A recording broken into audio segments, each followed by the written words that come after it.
So in class today, we talked about the idea of the arms as a shield. And so I want to go into that a little bit more.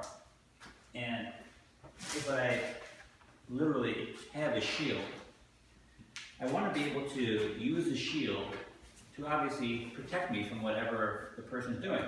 So if I have the shield out in front of me, I don't want the shield to come in and be totally braced against my body, because then whenever that force impacts it, let's say if I'm here, Luke comes in and gives me like a really good push, my body is going to take the brunt of that and get pushed back. And if he really comes in to, with some really like aggressive force, what's going to happen here? I get pushed back or I get knocked over, either one.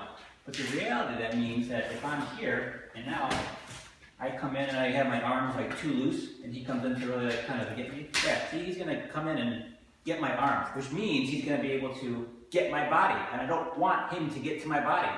My arms are the shield to come in to protect me. So that when I'm here, I have the shield out in front of me, so when I use my attack hand, I can then deflect this off by going with that force. Now, the caveat that we do in Wing Chun that separates what we do is that everything we do, we constantly are focusing to the target. So if he comes in and pushes me with that here, okay, so I want to be able to do that, but I don't want to just be able to randomly push off to the side with that. I still have to be able to rotate it enough when I'm here. Now this opens up the line for me to attack. But notice this didn't collapse, because if this collapses and gets to my body, it's going to be damn near impossible for me to deflect that force. So I always have to use my arms as a shield to deflect in whatever way that I need to, whichever way I feel I need to control myself against that incoming force.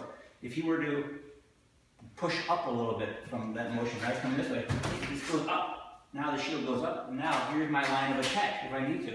That translates to, I would maybe do bomb style from that, and that opens up the line of attack. So now when I'm here, and he comes in to really do that aggressive push, I can come in this way and make that motion happen. Because if I have this too loose, like I said, and he comes in to grab me, he gets me right here. This just goes through my shield. But now, if I'm here and he tries to come in and do that grab, I come in here. This is my shield. I come in, I rotate the bomb style, and I just do a palm strike, or I can do a thumb to his eye if I need to. But I have to find that balance of too light and too stiff. And I have to make that what we call just natural body energy. And so when I have that, I can, he comes into me right here, I can rotate with that, I can rotate with that, I can rotate with that. No problem. Because the shield is still in front of me. So the question is, how do you develop that? Well, that's what we're doing through Chi style. Every time that I roll with him in Chi style, I'm not thinking like, oh, I am feeling his force here, and I'm going to try to attack him off that here, or chop him off here, or do whatever attack I want to from that. Yes, you're doing that, but you have to look a lot deeper into what's going on here. The skill that we're developing in Wing Chun is body control. So I can learn to start and stop my motion if I need to. I can start and stop my motion if I need to, because that allows you to clearly adjust and see the line of attack. Without that learning to do that starting, stopping motion clearly and cleanly, you won't be able to see that next line of attack and flow to that. Now, in the beginning, it may take you 8, 10, 12 seconds to be able to see that line of attack. But as that grace period cuts down and your reaction time increases, you'll be able to see that. It's like I have a gun. Well, at first it takes me maybe to pull out the gun 5 seconds to locate the target. I have the target in my sights, and then I can shoot. And then as your skill increases, it's not shooting the gun that increases, it's your body control and your reaction time and your line of sight time that increases. And now it takes you a quarter of a second to pull the gun out, aim, and shoot. That's how fast you want to do it.